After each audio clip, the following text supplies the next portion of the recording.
پاکستان میں بجلی کا ٹرانسمیشن سسٹم کب بہتر ہوگا؟ پاکستان میں بجلی کی ترسیل یا ٹرانسمیشن کا کام national transmission and dispatch company کے پاس ہے۔ اس کے تحت ہائی ٹینشن بجلی کی ٹرانسمیشن کا ایسا نیٹ ورک ہے جو ملک میں پیدا ہونے والی بجلی کو شمال اور جنوب کی طرف لے جاتا ہے۔ ساتھ ہی یہ نیٹ ورک بجلی کی پلانٹ سے پیدا ہونے والی بجلی کو اس کے استعمال کی جگہوں تک بھی پہنچاتا ہے۔ اس کے علاوہ کراچی کی کے الیکٹرک کا ٹرانسمیشن سسٹم الگ ہے۔ این ٹی ڈی سی کا نیٹ ورک ملک میں ہر جگہ پھیلا ہوا ہے۔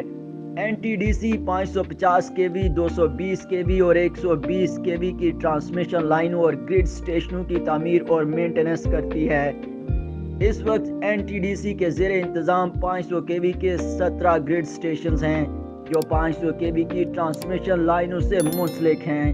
ان ٹرانسمیشن لائنوں کی لمبائی 8388 کلومیٹر ہے۔ اس کے علاوہ 220 کے وی کے 140 گرڈ اسٹیشن 11611 کلومیٹر کی ٹرانسمیشن سسٹم سے منسلک ہیں۔ مگر پاکستان میں بجلی کی پیداوار پر جس قدر توجہ دی گئی، اتنی توجہ بجلی کی ٹرانسمیشن یعنی بجلی گھروں سے بجلی کی ڈسٹریبیوشن کمپنیوں تک فراہمی پر نہیں دی گئی۔ اس وجہ سے کہیں بجلی کی ترسیل کا نظام اوور لوڈ ہے تو کہیں گنجائش سے کم استعمال ہو رہا ہے۔ دونوں وجوہات کی وجہ سے صارفین کو بجلی کے اضافی بلوں کا بوجھ اٹھانا پڑ رہا ہے۔ اسی وجہ سے نیپرا نے اپنی اسٹیٹ آف انڈسٹری رپورٹ میں این ٹی ڈی سی پر تنقید کرتے ہوئے کہا ہے کہ این ٹی ڈی سی زیادہ تر معاملات میں اپنے اہداف کو بروقت مکمل کرنے میں ناکام رہی ہے۔